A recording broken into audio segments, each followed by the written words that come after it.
Hello dear students, मैं हूं मिथिलेश कुमार और आप सभी लोगों का स्वागत करता हूं उदित फार्मेसी के ऑनलाइन लर्निंग प्लेटफॉर्म पर। कैसे हैं आप सभी लोग? आशा करता हूं अच्छे होंगे, स्वस्थ होंगे और मस्त होंगे। आज अभी हम लोग फार्माकोथेरेपेटिक्स का टॉप 20 सीरीज़ का पार्ट 15 पढ़ने वाले हैं। पार्ट 15 में हमारा ये क्वेश्चन नंबर 15 है जिसको हम लोग अच्छे से कवर करेंगे। क्वेश्चन नंबर 15 है, right clinical manifestation aetiopathogenesis pharmacological and non pharmacological management of HIV and malaria. यानी कि आपका यहाँ पर क्लिनिकल मैनिफेस्टेशन, इटियोपैथोजेनेसिस, फार्माकोलॉजिकल और नॉन फार्माकोलॉजिकल मैनेजमेंट पढ़ना है। कौन कौन सी बीमारी का? HIV का और मलेरिया का। तो हम लोगों को दो डिजीज़ आज पढ़ना है भाई, HIV और मलेरिया। बिल्कुल पढ़ लेंगे, टेंशन नहीं लेना है, बढ़िया से मैं पढ़ा दूंगा, ठीक है। तो सबसे पहले भाई HIV। तो HIV हम लोग पढ़ते हैं भाई। देखो, क्लिनिकल मैनिफेस्टेशन का मतलब है सिम्टम लिखना है। इटियोपैथोजेनेसिस का मतलब है कैसे डेवलप हुआ, क्या कारण थे, क्या कारण है, कैसे फैलता है। फार्माकोलॉजिकल मतलब है कौन से दवाएं चलेंगी। नॉन फार्माकोलॉजिकल ट्रीटमेंट मतलब है कौन कौन से, ये भी एक प्रकार का ट्रीटमेंट है जहां दवा का उपयोग नहीं करते हैं बल्कि पेशेंट को सलाह दिया जाता है कि ये करना ये नहीं करना, है ना। चलो सबसे पहले HIV शुरू करते हैं। HIV होता है ह्यूमन इम्यूनोडेफिशिएंसी वायरस। वायरस का नाम है HIV, ह्यूमन इम्यूनोडेफिशिएंसी वायरस। इसी के ये HIV वायरस से जो बीमारी होती है उसका नाम है एड्स। उसका नाम है एड्स, एक्वायर्ड इम्यूनोडेफिशिएंसी सिंड्रोम, ठीक है। हाँ, ये एक वायरस है जो अटैक करता है आपके इम्यून सेल पर। मतलब it is a virus that attacks cell that help the body fight to infection. यानी आपके HIV जो हैं, ह्यूमन इम्यूनोडेफिशिएंसी वायरस, ये जो HIV वायरस है ये आपके बॉडी के इम्यून सेल पर अटैक करता है। इम्यून सेल है ना, वही जो कि आपके बॉडी को इन्फेक्शन से फाइट करता है, बचाता है ना। जस्ट लाइक दैट ये इम्यून सेल को वीक करता है, कमज़ोर करता है, मार देता है, जिससे आपकी बॉडी की इम्यूनिटी कमज़ोर हो जाती है। चलिए स्टार्ट करते हैं HIV से। मेन तो यहाँ से शुरू होता है खेला। HIV क्या है भाई? ह्यूमन इम्यूनोडेफिशिएंसी वायरस है। यह एक प्रकार का वायरस है जो अटैक करता है आपके बॉडी के इम्यून सिस्टम पर, प्रतिरक्षा तंत्र पर। HIV से ऐसा कुछ नहीं है कि आपको HIV हो जाएगी तो बुखार आएगा, नहीं। मेन है HIV आपको हो जाएगी तो पता भी नहीं चलेगा, लेकिन अंदर अंदर अंदर अंदर अंदर अंदर आपके शरीर को खोखला कर देगा।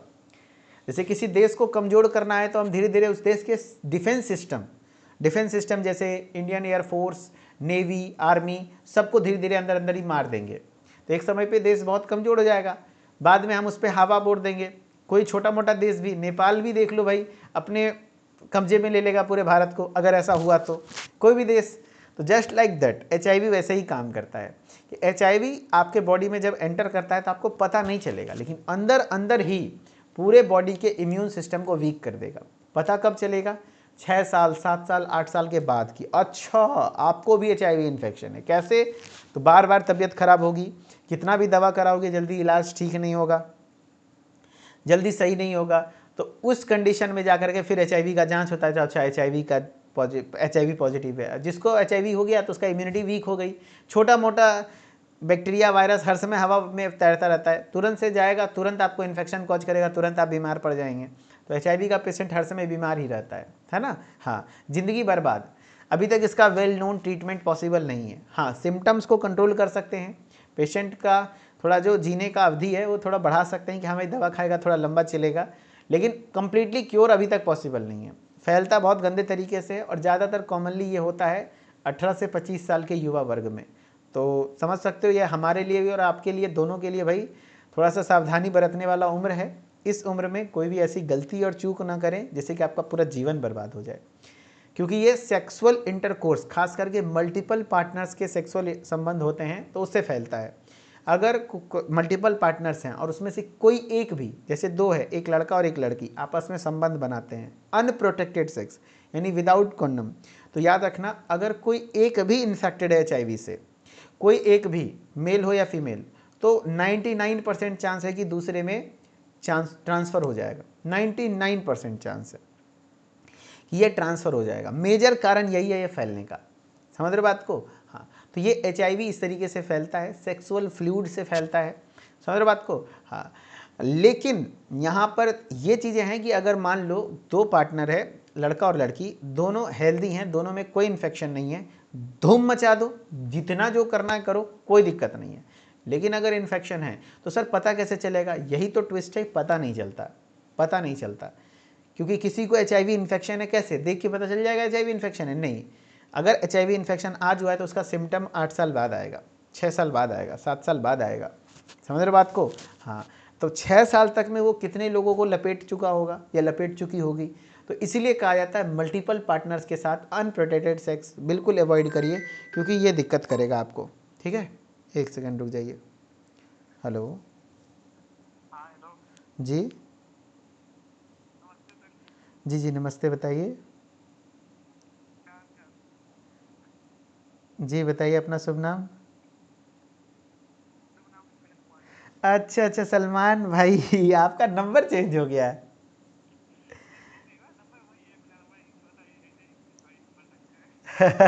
वही अब सोच रहे हैं कि आपका और बताइए, सब बढ़िया चल रहा है?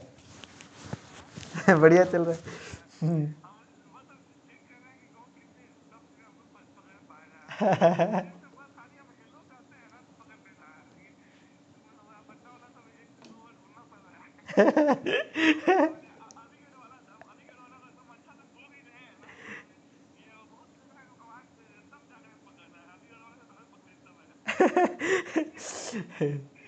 अच्छा सलमान भाई, थोड़ा माफ़ी चाहेंगे।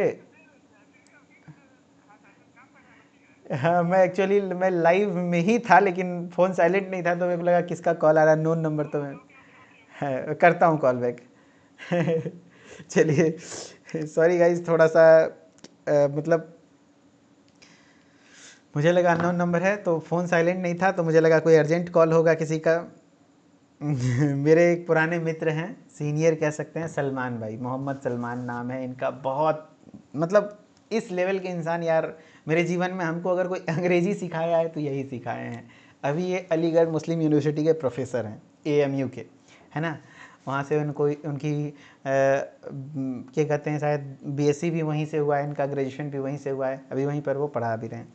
वाकई खतरनाक इंसान यार, मतलब मेरी बहुत अच्छी बॉन्डिंग थी सलमान भाई के साथ। इन्हीं के साथ रहते रहते हम भी थोड़ा सा अल्हम्दुलिल्लाह बिस्मिल्लाहिर्रहमानुर्रहीम थोड़ा बहुत इनसे सीखे थे। अच्छा है, हर धर्मों का सम्मान करना चाहिए, और उनके चीज़ों को मुझे सीखना पसंद है, तो मैं थोड़ा बहुत इनसे सीखा था, और बहुत सारी चीज़ें इनसे मुझे नॉलेज मिली थी।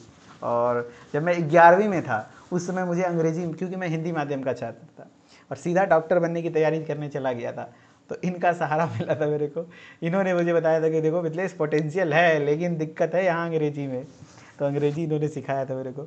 चलो, HIV है ना, HIV की मैं बात कर रहा हूँ, तो HIV क्या कहते हैं भाई? ह्यूमन इम्यूनोडेफिशिएंसी वायरस है, जो एक वायरस है जो अटैक करता है बॉडीज़ के इम्यून सिस्टम पर, है ना, बॉडी के इम्यून सिस्टम पर वीक अटैक करता है।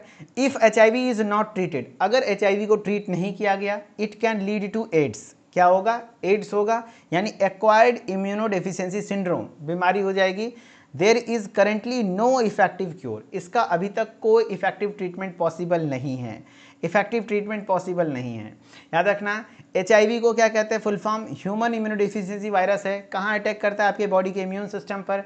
अगर HIV ट्रीट नहीं किया गया तो एड्स बीमारी हो जाएगी। एड्स बीमारी का full form acquired immunodeficiency syndrome, और इसका अभी तक कोई इफेक्टिव क्योर पॉसिबल नहीं है, यानी अभी तक इसका परमानेंट ट्रीटमेंट कोई पॉसिबल नहीं है। कारण क्या क्या है sir? Aetiologies of HIV is spread primarily through unprotected sex. जैसा मैंने बताया, अनप्रोटेक्टेड सेक्स यानी कि विदाउट प्रोटेक्टेड, मतलब होता है कि यहाँ पे आप अगर कॉन्डम का यूज़ किए हैं तो उसको प्रोटेक्टेड कहते हैं, और बिना कॉन्डम यानी unprotected. Including anal and vaginal, चाहे वो ऐसा नहीं कि वजाइनल ही करे तभी, एनल भी करेंगे तो भी हो सकता है। इंक्लूडिंग एनल हो या वजाइनल हो, इसके द्वारा हो सकता है। कंटामिनेटेड ब्लड ट्रांसफ्यूजन्स, है ना, तो ब्लड ट्रांसफ्यूजन्स के द्वारा क्या कहते हैं, हो सकता है। अगर मान लो किसी HIV पेशेंट का ब्लड दूसरे में हेल्दी पेशेंट में चढ़ा दिया गया तो उससे हो सकता है। Hypodermic needles, yes, needle share करने से हो सकता है। And from mother to child during pregnancy, pregnancy के दौरान माँ से बच्चों में हो सकता है। मदर टू चाइल्ड कहने का मतलब हुआ कि अगर माँ को प्रेगनेंसी है ना, अगर प्रेगनेंसी है तो अगर वो HIV पॉजिटिव है तो उनके बच्चे जो जन्म होंगे उनमें भी चांसेस हैं, क्योंकि ब्लड कांटेक्ट तो हो ही जाता है। ड्यूरिंग प्रेगनेंसी, डिलीवरी, या तो ब्रेस्ट फीडिंग के दौरान हो सकता है। यानी क्या है भाई, HIV स्प्रेड प्रीमियरली किसके द्वारा, इटियोलॉजी में आप समझ गए किसके किसके द्वारा, अनप्रोटेक्टेड सेक्स मेन है, जिसमें चाहे वो एनल हो या वजाइनल हो प्रॉपरली लिखा हुआ है।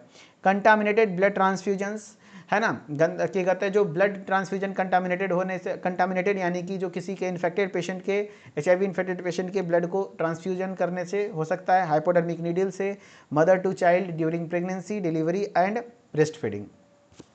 कुछ बॉडी फ्लूइड्स हैं जैसे सम बॉडी फ्लूइड्स जैसे such as saliva, sweat, tear do not transmit the virus. लोगों को लगता है साथ में खाना खा लेने से, एक बच्चा जैसे मैं पढ़ रहा था जब हमारे टीचर पढ़ाते थे HIV, बच्चा बोला है कि सर अगर जो सिर्फ किस करेंगे तो क्या हो जाएगा, मतलब समझ रहे हो, सिर्फ चुम्बन की प्रक्रिया हुई है तो क्या हो जाएगा, नहीं होगा। इसका मतलब ये नहीं है कि जाके करने चले जाना, मास्टर जी ने यही बोला था, नहीं होगा क्योंकि सलाइवा के द्वारा नहीं होता है। तो फिर कब हो जाएगा, अगर मान लो उसके माउथ में जो इन्फेक्टेड है उसके माउथ में कहीं ना कहीं थोड़ा हल्का घाव वगैरह होगा, हल्का घाव होगा या अल्सर होगा जहाँ से थोड़ा ब्लीडिंग वगैरह आ रही होगी, और आपके भी माउथ में कहीं हल्का सा कट होगा, तो फिर अगर ब्लड कनेक्ट उस माध्यम से भी कहीं ब्लड कंटेक्ट हो गया तो हो सकता है, लेकिन अदरवाइज सलाइवा, स्वेट, टीयर इससे नहीं फैलता। इवन उसको कोई मच्छर काटा वही मच्छर आपको भी काट लेगा तो ऐसा भी नहीं कि आपको हो जाएगा, ठीक है। हाँ, इंसेक्ट बाइट से भी नहीं होता है।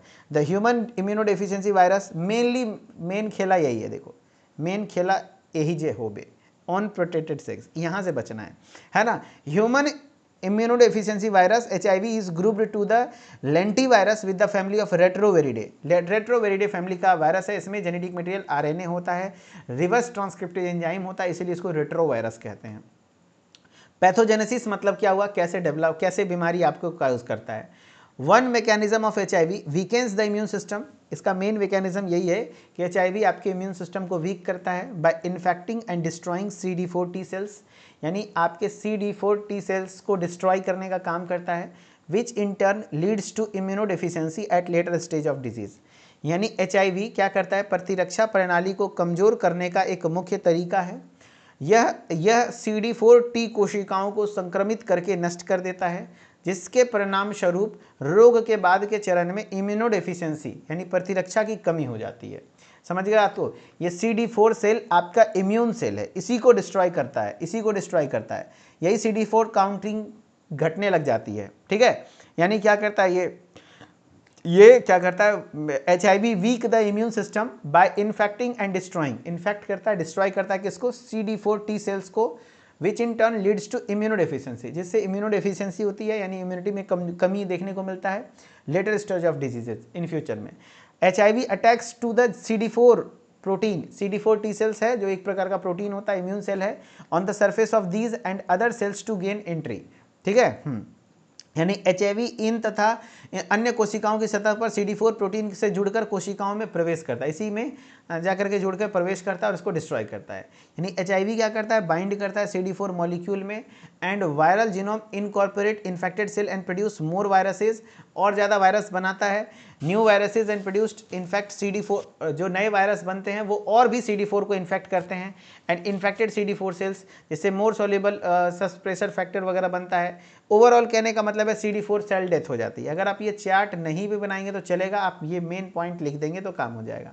मेन इसका यही है कि ये डिस्ट्रॉय कर देता है CD4 T सेल्स को, ठीक है। हाँ, क्लिनिकल मैनिफेस्टेशंस हैं कि कुछ भी पल्मोनरी इन्फेक्शंस ज़्यादातर देखने को मिलते हैं, रेस्पिरेटरी ट्रैक जैसे TB की बीमारी, निमोनिया बीमारी आसानी से धर लेता है, कोई भी इन्फेक्शन बैक्टीरिया वगैरह बहुत इजीली हो जाएगा। स्किन डिजीज होने के, GIT इन्फेक्शन, पेट में इन्फेक्शन हर समय रहेगा। न्यूरोलॉजिकल एंड साइकोलॉजिकल इन्वॉल्वमेंट हो सकते हैं जैसे fever, chills, night sweats, sore throat, mouth ulcer, rashes, muscle pain, fatigueness, swollen lymph node, ये सब देखने को मिलते हैं HIV के सिम्टम्स में, ठीक है। ट्रीटमेंट ऑफ HIV क्या क्या है सर, नॉन फार्माकोलॉजिकल ट्रीटमेंट में all people of HIV should take HIV treatment, क्या कहते हैं, all peoples with HIV should take HIV treatment no matter how long they are had HIV और how healthy they are. यानी अगर HIV positive हैं और पहले पता चल गया है तो HIV ट्रीटमेंट लेना चाहिए, कोई मैटर नहीं करता कि आपको कितने दिन से HIV है, HIV का ट्रीटमेंट लेना चाहिए। जितने भी पेशेंट HIV पॉजिटिव हैं उनको HIV का ट्रीटमेंट लेना चाहिए, ठीक है।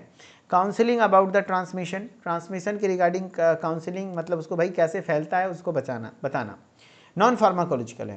बाकी कैसे कैसे फैलता है कैसे नहीं फैलता है यहाँ से सवाल बनते हैं। तो HIV ट्रांसमिट होता है किसके किसके द्वारा, तो अगर आप नीडल का यूज़ कर लेंगे है ना। Use of non sterile syringe और टूल्स, अगर मैं HIV पेशेंट का उस नीडल को इंजेक्शन दिया गया, उसी से आपको दे दिया गया तो हो सकता है। प्रेगनेंसी ब्रेस्ट फीडिंग से हो सकता है, ब्लड ट्रांसफ्यूजन से हो सकता है। अगर प्रेगनेंसी, ऐसा नहीं प्रेगनेंसी से हो जाएगा, नहीं, प्रेगनेंसी महिलाएं, अगर प्रेग्नेंट महिला HIV पॉजिटिव है तो बच्चे को भी हो सकता है, ऐसा है। ब्लड ट्रांसफ्यूजन, अगर किसी HIV पॉजिटिव पेशेंट के ब्लड को ट्रांसफ्यूज कर दिया जाए हेल्दी पेशेंट में तो हो सकता है। ऑर्गन ट्रांसप्लांट, कोई ऑर्गन है जैसे किडनी लीवर ट्रांसप्लांट होता है HIV पेशेंट का, तो ऐसा पॉसिबल नहीं है क्योंकि चेक किया जाता है पहले। अनप्रोटेक्टेड सेक्स, यानी कि बिना कॉन्डम के संबंध बनाना, ये सबसे ज़्यादा मेजर कारण बनता है। हाँ, कैसे नहीं फैलता है वो भी जानना जरूरी है। नॉन फार्माकोलॉजिकल में ये सब लिखना है कैसे नहीं फैलता है। उसके साथ खाना खा लो, ड्रिंक या बर्तन शेयर करने से, अगर उसी बर्तन में वो खा रहा है, जैसे HIV पेशेंट को लोग छुआछूत के नाम से जानने लग जाते हैं, तो ऐसा नहीं है कि वो जिस बर्तन में खा रहा है उसी बर्तन में, ऐसा नहीं है, छुआछूत बीमारी नहीं है ये। ब्लड कंटामिनेशन से होता है। अगर उसको इंसेक्ट बाइट से भी नहीं फैलता है, किस या टच से भी नहीं फैलता है, तो इसका मतलब ये नहीं है कि जाके लपेट दो, नहीं करना है। क्लोथ एंड टॉवल्स, कपड़े और ऐसे नहीं, टॉयलेट और शॉवर वगैरह यूज़ करने से भी ऐसा नहीं कि फैलता है।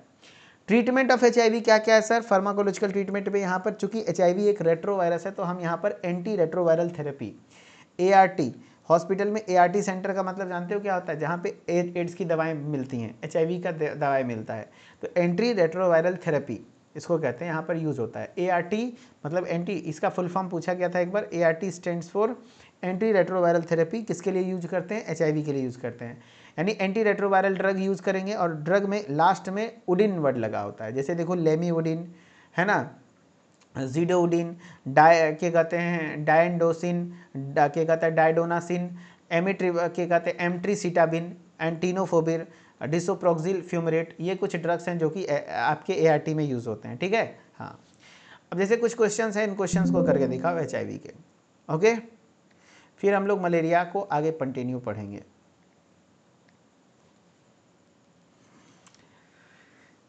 क्वेश्चन है आपका, HIV primarily attacks on which immune cells, which type of immune cells? HIV primarily attack करता है आपके किस प्रकार के इम्यून सेल पर? B lymphocyte, CD4 T cells, macrophages, neutrophils.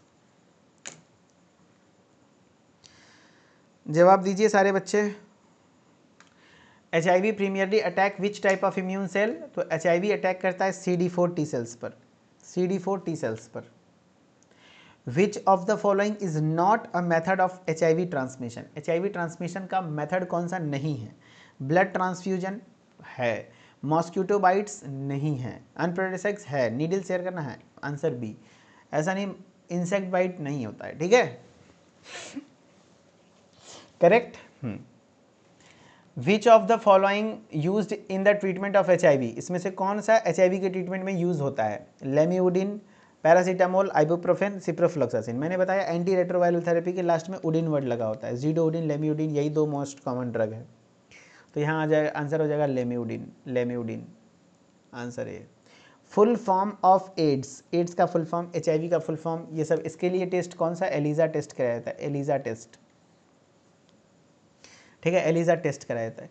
बताओ भाई कौन सा होगा? ऑटो इम्यून डिजीज सिंड्रोम, ऐसा नहीं है। एक्यूट इन्फेक्शियस डिजीज सिंड्रोम नहीं, एक्वायर्ड इन्फेक्शियस डिजीज सिंड्रोम, ऐसा भी नहीं है। Acquired immuno deficiency syndrome, yes, acquired immuno deficiency syndrome, answer D, correct. चलो भाई, अब आते हैं हम लोग, अगर समझ में आ गया होगा सबको ये क्या कहते हैं हम लोगों का क्या कहते हैं HIV, तो एक बार कमेंट में दिल बना देना, देन मैं मलेरिया को कंटिन्यू करूँगा। एक बार कमेंट में दिल बना दो जो दीजिए, फिर मैं मलेरिया को कंटिन्यू करूँगा, राइट।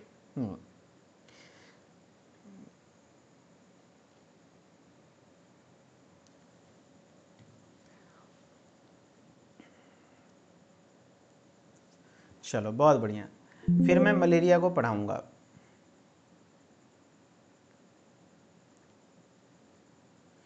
चलिए ठीक है, ओके। मुझे लगा फ़ोन सल्लू का आया था, अच्छा सलमान खान का फ़ोन आया अरे सल्लू मतलब कौन होता है? सल्लू, सलमान भाई हमारे सलमान भाई वही थे, नाम ये सलमान सलमान खान नहीं था, शायद मोहम्मद सलमान था, ऐसे कुछ नाम था। चलिए, पूरा नाम पता नहीं, लेकिन सलमान भाई हम लोग बोलते थे। मलेरिया है ना, चलो भाई, तो मलेरिया को हम लोग पढ़ने वाले हैं। क्या होता है मलेरिया भाई? देखो भाई, मलेरिया क्या होता है? Malaria is a life threatening disease transmitted through the bite of an infected female anopheles mosquito carrying the plasmodium parasite.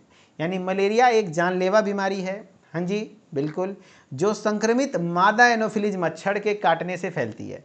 जानलेवा तब है जब इसकी ट्रीटमेंट नहीं कराएं, अगर ट्रीटमेंट हो तो पॉसिबल है बिल्कुल। तो मलेरिया एक लाइफ थ्रेटनिंग यानी गंभीर बीमारी है जो कि संक्रमित, याद रखना, फीमेल एनोफिलीज मॉस्क्यूटो के काटने से फैलता है। और फीमेल एनोफिलीज मॉस्क्यूटो कैसा, इन्फेक्टेड, और किससे इन्फेक्टेड, प्लाज्मोडियम पैरासाइट से। जैसे ये मच्छर है, उसमें अगर उसके इंटेस्टाइन में अगर जो प्लाज्मोडियम पैरासाइट है, तो कोई मलेरिया का पेशेंट है, अगर उसको वो मच्छर काटी होगी तो उसके भी गट में यानी इंटेस्टाइन में प्लाज्मोडियम पैरासाइट आ जाता है, और वो हेल्दी मच्छर को, मतलब हेल्दी आदमी को काट ले तो मलेरिया फैलता है।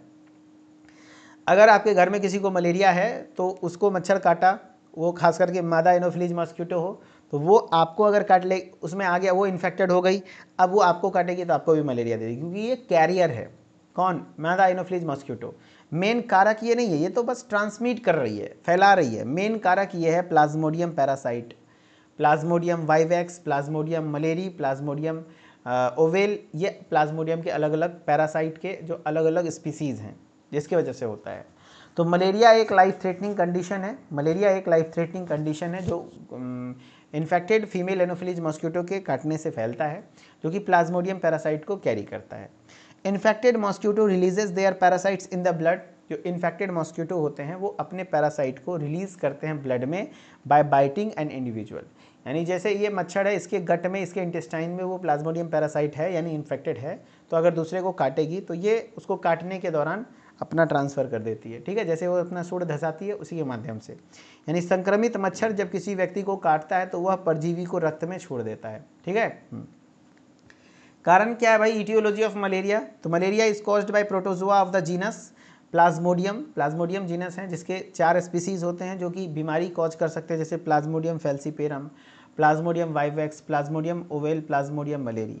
यानी अलग अलग प्लाज्मोडियम के स्पीसीज हैं। क्या क्या है, प्लाज्मोडियम फैल्सीपेरम है, प्लाज्मोडियम वाइवैक्स हैं, प्लाज्मोडियम ओवेल हैं, प्लाज्मोडियम मलेरिया है। The female anopheles mosquito act as a vector for the human being. Vector मतलब होता है कैरियर। मेन कारक ये है, मेन इस ये है इसका कॉजेटिव एजेंट, लेकिन इसको फैला कौन रहा है, इंसान टू इंसान। ये ऐसा नहीं कि प्लाज्मोडियम फैल्सीपेरम खाना के द्वारा फैल रहा है, हवा के द्वारा नहीं, वो फैला रहा है किसके द्वारा, वेक्टर है मच्छर। मच्छर, और कौन सा मच्छर, फीमेल एनोफिलीज मॉस्क्यूटो, मादा। देखो पुरुष वाला तो कोई काटता ही नहीं है, मादा, चाहे डेंगू भी हो तो मादा मच्छर से ही काटता है। मच्छर का नाम अलग है, क्यूलेक्स मॉस्क्यूटो है, लेकिन मादा ही मच्छर, जो मेल मच्छर है वो काटता ही नहीं है इंसान को, ठीक है। वो कैसे जिंदा रहता है, तो नाली वाली के आसपास इधर उधर आलतू फालतू चीज़ खा पी करके जिंदा रहता है। मेन है फीमेल जो होती है वही मच्छरनी लोग ही काटती है, मच्छर नहीं, फीमेल मॉस्क्यूटो जो होती हैं, फीमेल मादा, जो मादा एनोफिलीज मॉस्क्यूटो है, ठीक है। पैथोजेनेसिस ऑफ मलेरिया कैसे होता है, तो क्या सर बॉडी एग्जाम में इतना बड़ा डायग्राम शरीर बनाएंगे, नहीं उतना नहीं बनाने की जरूरत है, लेकिन मैं समझाने के लिए आपको दिखा रहा हूँ, थोड़ा बहुत आप मिला जुला के लिख सकते हो। देखो भाई, आपके मलेरिया में होता क्या है, सबसे पहले यहाँ पे मलेरिया का लाइफ साइकिल मैं दिखा रहा हूँ। क्या दिखा रहा हूँ, मलेरिया का लाइफ साइकिल दिखा रहा हूँ। Stages in humans and stages in mosquito, तो स्टेज बनाया हुआ है, एक इंसान में और एक ह्यूमन में। अगर मान लो कोई इन्फेक्टेड मलेरिया है ना, इन्फेक्टेड मॉस्क्यूटो, देखो mosquito bytes uninfected person is acting sporozoites. यानी अगर कोई मच्छर है जो कि इन्फेक्टेड है, वो आपको काट लेता है, तो वो क्या करेगा, जो स्पोरोजोइड्स हैं जो उसके अंदर पाया जाता है, जो कि अगर इन्फेक्टेड पर्सन को काटा है तो, ठीक है। यहाँ पर जो मच्छर दिखाया गया है वो मच्छर है जो कि काट रहा है इन्फेक्टेड पर्सन को। जैसे मान एक ही पर्सन है, उसको दिखाया गया कि यहाँ पे इन्फेक्टेड है, यहाँ अनइन्फेक्टेड है। ऐसा नहीं है कि एक बॉडी में 2 हिस्सा होता है, अंतर मान लो ये दूसरा आदमी है, ये दूसरा आदमी है, और ये पहला, ये अलग आदमी है। अगर इन्फेक्टेड पर्सन को काटा तो चूंकि इन्फेक्टेड पर्सन में मलेरिया के पहले ही जो गैमेटोसाइट्स हैं वो पाए जाते हैं, ठीक है। तो अगर मॉस्क्यूटो बाइट किया इन्फेक्टेड पर्सन को तो ये भी इन्फेक्टेड हो गया, क्यों, क्योंकि इसके इंटेस्टाइन में वो जो आपका है ना गैमेटोसाइट्स चले गए, और वो गैमेटोसाइट ऊकेनाइट में कन्वर्ट हो जाता है, और फिर ऊकेनाइट स्पोरोजोइट्स में कन्वर्ट हो जाता है, एंड फिर वो स्पोरोजोइट्स उसके इंटेस्टाइन में, गट में रहता है। अब वो अगर हेल्दी पर्सन को काटेगा तो वो स्पोरोजोइट रिलीज करेगा, और वो स्पोरोजोइट्स क्या करता है, आपके लीवर को हार्म पहुंचाता है, लीवर में मल्टीप्लाई करता है, फिर आरबीसी को ब्रेक डाउन करना शुरू करता है, एंड वो स्पोरोजोइट मेरोजोइट्स में कन्वर्ट होता है, मेरोजोइट से फिर वो किसमें, गैमेटोसाइट्स में कन्वर्ट होता है एंड फिर फैलता है। तो वही गैमेटोसाइट, इस तरीके से एक साइकिल चलती है, ठीक है। ये आपके पैथोजेनेसिस हैं।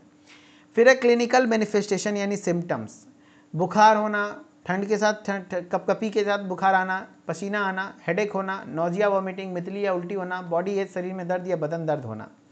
ट्रीटमेंट क्या क्या है सर, नॉन फार्माकोलॉजिकल मेथड में क्या क्या होता है, इंसेक्ट रेपेलेंट क्रीम इस्तेमाल होना, यानी जैसे ओडोमास वगैरह है, यहाँ पे अगर आपके घर में किसी को है तो इंसेक्ट रिपेलेंट, ताकि मच्छर आपको ना काटे। लॉन्ग स्लीव कपड़े पहनना, पूरे पूरे कपड़े पहनना ताकि कम से कम मच्छर काटे। लॉन्ग पैंट्स पहनना, sleeping in mosquito free setting और using insecticide treated bed net, यानी ऐसा मच्छरदानी में सोना। और दूसरी बात, एक ऐसी भी मच्छरदानी आती है जो इंसेक्टिसाइड होता है, उसके अंदर ऐसा केमिकल डालता है जिससे मच्छर इसके करीब जाता ही नहीं है हमारे बात को। हाँ, कीप इन्वायरमेंट क्लीन, इन्वायरमेंट को क्लीन रखो, साफ सुथरा रखो। फार्माकोलॉजिकल ट्रीटमेंट में क्या क्या यूज़ होते हैं sir, including drug treatments like medicine commonly used, जो मलेरिया में यूज़ होते हैं। याद रखना, जो भी एंटी मलेरियल ड्रग्स हैं उसमें लास्ट में क्वीन वर्ड लगा होता है, मेनली ज़्यादातर दवा में क्वीन वर्ड लगा रहेगा। जैसे देखो क्लोरोक्वीन है ना, एटोवाक्योन, क्योन वर्ड लगा, क्वीन लगा, इससे मिलता जुलता। मेफ्लोक्विन, प्रीमाक्विन, टेफनोक्विन। अब बोलेंगे सर प्रोग्वानिल में नहीं है, डॉक्सीसाइक्लिन में नहीं है, कुछ एक एक्सेप्शन भी है, लेकिन मेनली याद रखना क्वीन वर्ड लगा रहता है एंटी मलेरियल ड्रग। कैसे काम करता है ये सर, तो काम करने का तरीका एंटी मलेरियल क्या है, ये anti malaria prevent and treatment of malaria. ये क्या करता है, जो मॉस्किटो है ना, प्लाज्मोडियम, ये लाइफ साइकिल को डिसरप्ट कर देता है। जो भी एंटी मलेरियल ड्रग हैं इसके लाइफ साइकिल को पूरा नहीं होने देता है ना, उसको लाइफ साइकिल को पूरा नहीं होने देता है, जिससे कि धीरे धीरे मलेरिया ठीक हो जाती है। जैसे क्विनीन, क्लोरोक्विन, हाइड्रोक्लोरोक्विन, मेफ्लोक्विन, प्रीमाक्विन, प्राइमेथामिन, एटोरवाक्विन और प्लस प्रोग्वानिल कॉम्बिनेशन में दी जाती है। एटोवाक्योन और प्रोग्वानिल कॉम्बिनेशन में, बाकी क्लोरोक्विन, डॉक्सीसाइक्लिन, मेफ्लोक्विन, प्रीमाक्विन, टेफनोक्विन ये सब दी जाती है, ठीक है। हाँ, जैसे मलेरिया इज कॉज्ड बाय, बताओ मलेरिया किसके द्वारा होता है, मलेरिया इज कॉज्ड बाय किसके द्वारा होता है, मलेरिया इज कॉज्ड बाय किसके कारण होता है मलेरिया, बताओ भाई। तो मलेरिया होता है आपके बैक्टीरिया की वजह से, वायरस, प्रोटोजोआ या फंगाई। तो ये प्रोटोजोआ की वजह से होता है, प्रोटोजोआ। मलेरिया किसके वजह से होता है, प्रोटोजोआ की वजह से होता है, ठीक है। हाँ, नेक्स्ट है vector four of malaria is, malaria के वेक्टर क्या क्या हैं, तो मादा anopheles mosquito, female anopheles mosquito, female anopheles mosquito. Which of the following used in malaria treatment, इसमें से कौन से मलेरिया ट्रीटमेंट में इस्तेमाल होते हैं, तो क्लोरोक्विन, सिट्रीजिन, ओमेप्राजोल, मेटफॉर्मिन। बताओ which of the following is used in malaria treatment, तो मलेरिया ट्रीटमेंट में आपके इस्तेमाल होते हैं क्वीन वर्ड, एंटी मलेरियल ड्रग देखो क्लोरोक्विन है ना। Which of the following is anti malarial, ऐसे सवाल बहुत सारे आए हुए हैं, तो क्वीन वर्ड याद रखना, मार दोगे बाजी। देखो क्वीन वर्ड लगा हुआ है, मेफ्लोक्विन। वीर वर्ड लगा होगा तो एंटीवायरल होते हैं, सिप्रोफ्लोक्सासिन तो फ्लोरोक्विनोल क्लास का एंटीबायोटिक है, एस्पिरिन तो होगा नहीं, आंसर ये। In humans plasmodium parasite first multiplies in, है ना। बताओ भाई यहाँ पे सिप्रोफ्लोक्सासिन किस क्लास का एंटीबायोटिक है, बताइए, पूछा गया था ना, प्रीवियस ईयर में पूछा हुआ है, सिप्रोफ्लोक्सासिन किस क्लास का एंटीबायोटिक है। कल के क्विज ग्रुप में ये क्वेश्चन था ना, बताओ, मैंने ट्रिक बताया था। सिप्रोफ्लोक्सासिन, ओफ्लोक्सासिन, लिवोफ्लोक्सासिन, ये किस क्लास के एंटीबायोटिक हैं, वेरी गुड, फ्लोरोक्विनोलोन्स क्लास के, क्विनोलोन एंड फ्लोरोक्विनोलोन क्लास के एंटीबायोटिक्स हैं। याद कराया था ना। तो जो भी लोग डेली मेडिसिन क्विज को कर रहे हो, बहुत हेल्प मिलेगा आपको, जो नहीं कर रहे हो भाई करो, एग्जाम के टाइम पे अभी बहुत इंपॉर्टेंट क्वेश्चंस आपके कराए जा रहे हैं वहां पे। पैथोजेनेसिस रिपीट कर देंगे, टेंशन ना लो। ह्यूमंस में प्लाज्मोडियम पैरासाइट फर्स्ट मल्टीप्लाइज इन, कहां पर पहली बार मल्टीप्लाई करता है, ये देखो पैथोजेनेसिस से क्वेश्चन था, प्लाज्मोडियम पैरासाइट कहां सबसे पहली बार मल्टीप्लाई करता है, रेड ब्लड सेल्स में, स्प्लीन में, इंटेस्टाइन में या लीवर सेल में। तो ये आपके लीवर सेल में, सबसे पहले लीवर में मलेरिया का जो पैरासाइट है। देखो पैथोजेनेसिस एक्सप्लेन करते हैं। जो भी मलेरिया का पैरासाइट स्पोरोजोइट्स है वो सबसे पहले आपके लीवर में जाता है और उसको वहाँ पे मल्टीप्लाई करता है और वो मेरोजोइट्स में कन्वर्ट होता है। मेरोजोइट्स फिर आरबीसी को ब्रेक करने लग जाता है, फिर वो गेमिटोसाइट में कन्वर्ट होता है, वो गेमिटोसाइट मच्छर में चला जाता है, फिर मच्छर से वो गेमिटोसाइट से यूकेनाइट स्पोरोजोइट्स में आता है, फिर इस तरीके से ये साइकिल चलती है। मन करे तो लिखना, नहीं मन करे तो मत लिखना, कारण लिख के आ जाना, काम हो जाएगा। पैथोजेनेसिस ज़्यादा डिफिकल्ट लग रहा है, छोड़ भी सकते हो, ठीक है। चलो हो गया, ओके। तो thank you so much. Finally आपका मलेरिया खत्म होता है। पैथोजेनेसिस में जल्दी याद नहीं हो रहा है तो कारण तो याद हो सकता है ना। ईटीओ पैथोजेनेसिस में एक्चुअली आपको मेन कारण लिखना होता है, कारण को पॉइंट्स में लिख दो, 4-5 पॉइंट्स, काम हो जाएगा आपका। चलो okay, thank you so much. किसके कारण हुआ है, कैसे हुआ है, चलो भाई thank you so much. Mithilesh official के साथ जुड़े रहो। क्वेश्चन नंबर 15 तक हम लोग पढ़ चुके हैं। क्वेश्चन नंबर 16 है यूटीआई, रोमेटाइड अर्थराइटिस, ऑस्टियोआर्थराइटिस पढ़ेंगे। तो 5 क्वेश्चन है, अगले 3 दिन में मैं कवर कर दूंगा, टेंशन ना लो। 5 क्वेश्चन है, 5 क्लास लगेंगे, अगले 3 दिन में आपका थेरेपेटिक्स खत्म। कोलोजी भी अगले 3-4 दिन में वो भी खत्म हो जाएगा, ओके। हाँ, और फिर इसके हम लोग आपको MCQs, top 100 MCQs, top 1 liner questions सब कुछ करवाएंगे, जैसे लॉ एंड एथिक्स की मैम करवा रही हैं। टेंशन ना लेना, अच्छे से पढ़ते रहना मन लगा के। एंड जो लोग सेंट्रल फार्मेसी पे डेली मेडिसिन क्विज अटेम्प्ट कर रहे हैं, बहुत अच्छी बात है, और जो लोग नहीं कर रहे हैं करिए ज़रूर, है ना। ज़रूरी है आपके लिए, अभी के टाइम पे आपसे एग्जाम में क्वेश्चन मैच करेंगे, बहुत मज़ा आएगा फिर आपको। Okay, thank you so much, bye bye, take care, फिर मिलते हैं नेक्स्ट क्लास में। Okay, thank you.